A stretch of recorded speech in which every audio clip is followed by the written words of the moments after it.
Hello friends. तो आज हम प्रधानमंत्री जन आरोग्य अभियान के बारे में जानेंगे। प्रधानमंत्री जन आरोग्य अभियान एक प्रोजेक्ट है जो कि सेंट्रल गवर्नमेंट द्वारा इनिशिएट किया गया है। अभी जो पब्लिक सेक्टर में करंट डेफिशिएंसीज है उसे एड्रेस करने के लिए ही प्रधानमंत्री जन आरोग्य अभियान लॉन्च किया गया है। अब क्वेश्चन है कि कैसे इम्प्लीमेंट होगा। तो सेंट्रल गवर्नमेंट ने डिसाइड किया है कि लगभग 100 मिलियन यानी कि 10 करोड़ पुअर फैमिलीज को इंक्लूड किया जाएगा आयुष्मान भारत योजना के तहत। अब एम क्या है ऐसे ही इम्प्लीमेंट किया जाएगा क्या?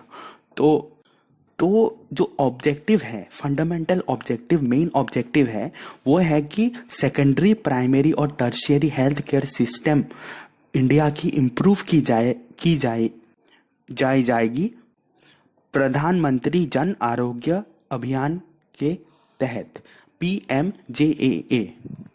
और एक फीचर जो ये स्कीम को बहुत इंटरेस्टिंग बनाता है वो है कि फाइनेंशियल प्रोटेक्शन भी दी जाएगी ड्यूरिंग इमरजेंसी सिचुएशन, जब फैमिली की नीड हो।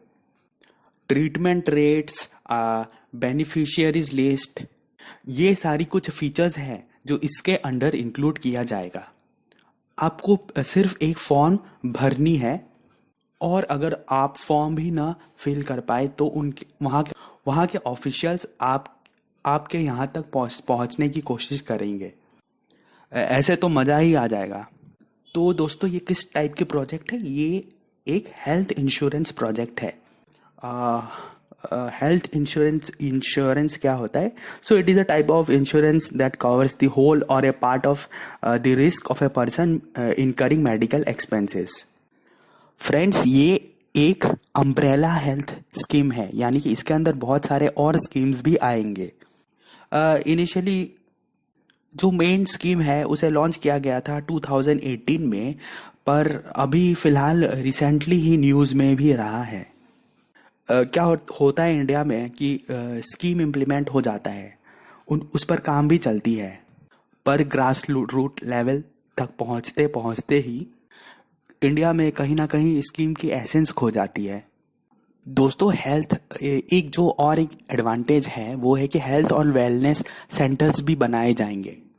तो मान लो आपको बुखार है और आपको कहीं जाना है, तो आप हेल्थ और वेलनेस सेंटर में रिपोर्ट करवा सकते हो।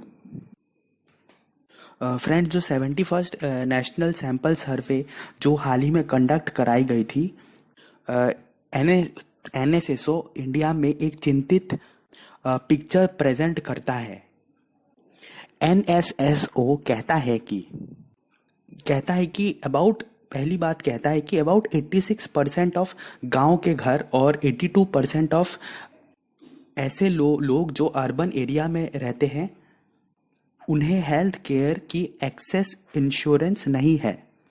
सेकंड, NSSO की ये कंक्लूजन निकल के आई है कि लगभग 17% की जो कंट्री की पॉपुलेशन है वो मिनिमम 1/10 ऑफ देयर बजट, यानी कि उनकी जितनी भी इनकम होती है वो हेल्थ सर्विस अवेल करने में ही खर्च हो जाता है।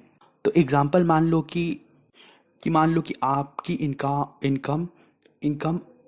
इनकम लगभग 1 लाख रुपए की है, तो लगभग आपकी 10,000 रुपीज़ हेल्थ केयर को अवेल करने में ही स्पेंड हो जाता है।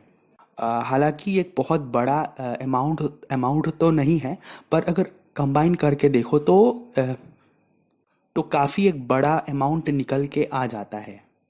फर्दर जो NSSO यानी कि नेशनल सैंपल सर्वे ऑफिस कहता है कि unexpected and serious health care problems often lead families to डेप्ट, यानी कि इमरजेंसी सिचुएशन में फैमिलीज की काफ़ी पैसा खर्च हो जाती है, जिससे फैमिली डेप्ट में चला जाता है। तो आज इंडिया को काफ़ी ज़रूरत है आयुष्मान भारत प्रधानमंत्री जन आरोग्य योजना की। इससे ये फ़ायदा होगा कि जो प्रेगनेंसी जो डिले होती है या फिर जो चाइल्ड बर्थ में कभी मदर की मृत्यु हो जाती है, ये सब प्रिवेंट हो सकता है, which would overall contribute to our economy in a positive way.